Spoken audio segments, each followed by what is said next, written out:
जय हिंद दोस्तों, स्वागत है आपका आपके अपना यूट्यूब चैनल चुन्नू जी के सेंटर पर।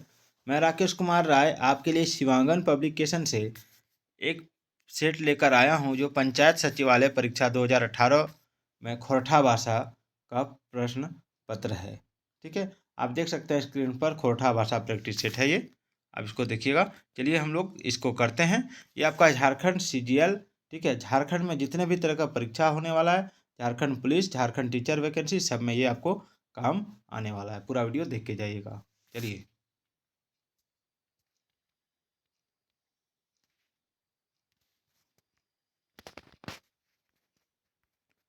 पहला सवाल। पहला सवाल है, डाह माने होवे हे, यानी डाह का मतलब क्या होता है। डाह का मतलब क्या होता है ये आपको बताना है। तो देखिए, डाह का मतलब होता है ईर्ष्या करेगा, यानी ईर्ष्या करना। दूसरा, भाई बहन फिर प्यार के प्रतीक रूप कौन पर्व खोरठा चित्रे मनवल जा है। ठीक है, भाई बहन के, ठीक है, प्यार के प्रतीक के रूप में कौन सा खोरठा क्षेत्र में पर्व मनाया जाता है। तो ये है आपका करम पर्व, यानी कर्मा। चलिए आगे बढ़ते हैं। महेश गोलवार जी के जन्म कहिया होल रहे। तो महेश गोलवार जी का जो जन्म हुआ था वो हुआ था आपका ऑप्शन ए 1 फरवरी 1911 में। दूसरा देखिए, उदासी शीर्षक कहानी लिखल थे। उदासी शीर्षक कहानी किसने लिखा है। तो ये कहानी लिखा है आपका पंचम महतो ने। चलिए आगे बढ़ते हैं। ये आपका सचिवालय में पूछा गया प्रश्न है, पंचायत सचिवालय में। आगे, डॉक्टर चतुर्भुज साहू जन्म भेल रहे, यानी डॉक्टर चतुर्भुज साहू जन्म कब हुआ था। तो इनका जन्म हुआ था आपका ऑप्शन ए 3 जनवरी 1950 के। अगला है, डोंगल के हरत है। तो डोंगल के हरत है, ये तो डोंगल का अर्थ है बताना हमको, डोंगल का क्या अर्थ है। तो डोंगल का अर्थ होता है आपका चुनल बिछल। ठीक है, चुनल बिछल यानी चुना हुआ।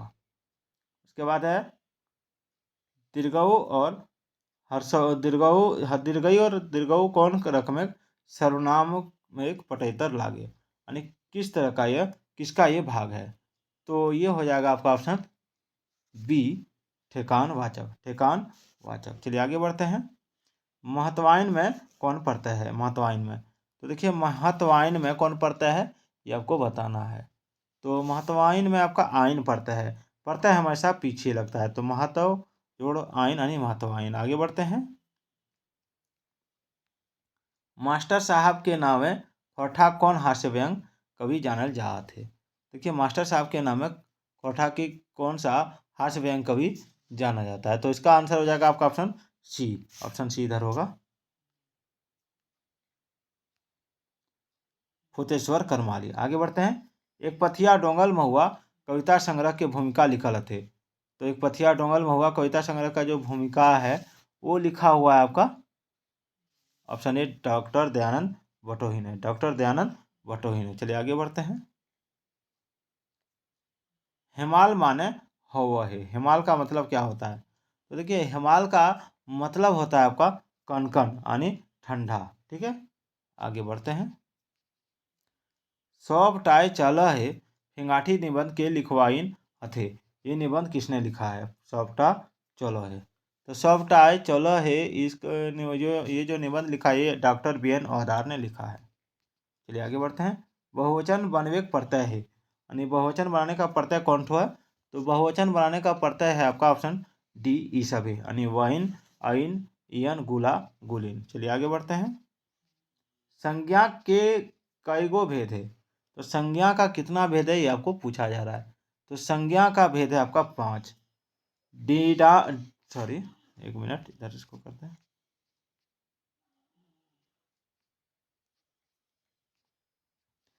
चलिए, डीडाक ओयानी कौन काव्य है। ठीक है, डीडाक ओयानी कौन सा कविता ये पूछा जा रहा है। तो डीडाक ओयानी जो है ये आपका ऑप्शन ए खंड काव्य है, खंड काव्य। चलिए आगे बढ़ते हैं। काड़ा का स्त्रीलिंग रूप क्या है। काड़ा का स्त्रीलिंग रूप क्या होता है। तो काड़ा का स्त्रीलिंग रूप होता है आपका भैंस। क्या होता है, भैंस। चलिए, काड़ी भी बोल सकते हैं हम लोग। छुआ दुलार शीर्षक कविता केकर लिखल लागे। तो छुआ दुलार शीर्षक कविता किसका लिखा हुआ आइए देखते हैं यहाँ पे।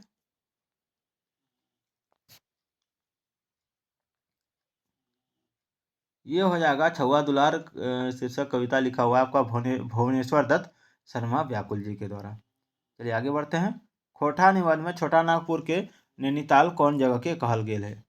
तो खोटा निबंध में छोटा नागपुर के जो नैनीताल है वो कहा गया आपको नेतर हाट हो जाएगा, नेतर हाट। चलिए ऑप्शन ए हो जाएगा। डाह नाटक के भूमिका लिखल हथे। डाह नाटक का भूमिका किसने लिखा है? तो डाह नाटक का भूमिका लिखा गया आपका ऑप्शन डी हो जाएगा, ए के झा के द्वारा। चलिए फरिच डहर खोरठा कहानी गोच के भूमिका लिखा जाते। तो फरिच डहर खोरठा कहानी गोच का जो भूमिका लिखा गया है ये लिखा है आपका ऑप्शन ए हो जाएगा, शिवनाथ प्रमाणिक। चलिए आगे बढ़ते हैं। धरती छोटा नागपुर एक शीर्षक कविता कौन किताबें छपल है? तो ये शीर्षक जो है ये हो जाएगा आपका ऑप्शन ए, खोरठा गद्य पद्य संग्रह में। चलिए संज्ञा कर ओजी जे आवे वो कहाँ है? तो संज्ञा के बदले में जो आता है उसको कहा जाता है आपका सर्वनाम, ऑप्शन बी। ठीक है, संज्ञा के बदले में आने वाले शब्द को कहा जाता है सर्वनाम। चलिए फरिच डहर किताब के लिखवाए जन्म करल रहे। तो फरिच डहर किताब के लिखवाए जन्म करल रहे तो ये हो जाएगा आपका ऑप्शन ए, 28/1/1949। ठीक है, फरिच डहर जिसने किताब लिखा है उनका जन्म था 28/1/1949। चलिए स्वर्ण माटी किताब के प्रकाशन बचर रहे। स्वर्ण माटी किताब का प्रकाशन वर्ष कौन वाला था? ये था आपका 1990 में। चलिए अगला है बोरवा अडाक अखय बोर शीर्षक संस्मरण केकर ऊपर लिखल गेल है? तो इसका आंसर हो जाएगा आपका ऑप्शन ए। ठीक है, चलिए यहाँ देखते हैं ऑप्शन ए इधर होगा, श्रीनिवास पानोरी। चलिए खोरठाए वचन कईगो हवा है? तो खोरठा में वचन कितना होता है ये पूछा जा रहा है। तो खोरठा में वचन होता है आपका ऑप्शन बी, 2 चलिए आगे बढ़ते हैं। माझो कहानी के लिखवाइए या थे, माने माझो कहानी का लेखक कौन है? तो माझो कहानी के लेखक हैं आपका ऑप्शन ए, भुवनेश्वर साहू। चलिए आगे बढ़ते हैं। पुरुषवाचक सर्वनाम कर भेद नाय है। तो पुरुषवाचक सर्वनाम का भेद नहीं है, कौन नहीं है? तो पुरुषवाचक सर्वनाम का भेद नहीं है आपका ऑप्शन डी, गौण पुरुष। चलिए आगे बढ़ते हैं। खोरठा गद्य पद्य संग्रह के प्रधान संपादक हथे। तो खोरठा गद्य पद्य संग्रह का प्रधान संपादक कौन है? तो ये हो जाएगा आपका ऑप्शन सी, डॉक्टर ए के झा। चलिए आगे बढ़ते हैं। बुढ़ारी कौन रकम संज्ञा लागे? तो बुढ़ारी किस प्रकार का संज्ञा ये पूछा जा रहा है? तो ये है आपका ऑप्शन सी, भाव बोधक। चलिए आगे बढ़ते हैं। सोन माटी किताब के लिखवैया हते। सोन माटी किताब के लेखक कौन है? तो सोन माटी किताब के लेखक हैं डॉक्टर विनोद कुमार। चलिए आगे बढ़ते हैं। डिडाक डोआनी कायबे कैगो सर्ग है? तो डिडाक डोआनी कायब में कैगो सर्ग है ये पूछा जा रहा है।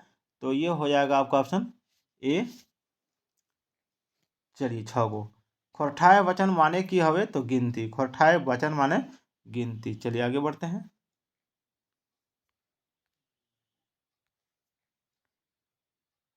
चलिए खोरठा गद्य पद्य संग्रह के प्रकाशन बचा रहे। तो खोरठा गद्य पद्य संग्रह का प्रकाशन वर्ष हो जाएगा आपका ऑप्शन ए, 1990। दीदी जी कहानी के लिखवैया हाथ है। दीदी जी कहानी के लेखक कौन है? तो दीदी जी कहानी के लेखक हैं आपका ऑप्शन डी, पंचम महतो। चलिए आगे बढ़ते हैं। डाह नाटक के प्रकाशन बचा। तो डाह नाटक का जो प्रकाशन हुआ था वो हुआ था आपका 1992 में। चलिए अगला सवाल देखते हैं। फरिच डहर किताब कईगो कहानी संकलित है? तो फरिच डहर किताब में जो कहानी संकलित है वो हो जाएगा आपका ऑप्शन ए, 11 को। चलिए आगे बढ़ते हैं। सुकुमार जी खोरठा गद्य पद्य संग्रह में कविता लिखल थे और शीर्षक है, तो उसका शीर्षक है आपका ऑप्शन ए, बेंढाइल सवाई। चलिए आगे बढ़ते हैं। डाह नाटक के नाटककार थे। डाह नाटक के नाटककार कौन है? तो ये है आपका ऑप्शन ए, सुकुमार। चलिए आगे बढ़ते हैं। साधु का स्त्रीलिंग रूप है। तो साधु का स्त्रीलिंग रूप कौन सा है? तो साधु का स्त्रीलिंग रूप हो जाएगा आपका ऑप्शन बी, सधुआइन। तो दोस्तों ये था आपका 40 प्रश्न। इसका अगला पार्ट में अगले वीडियो में बताऊंगा। तो फिर मिलते हैं। जय हिंद, जय भारत।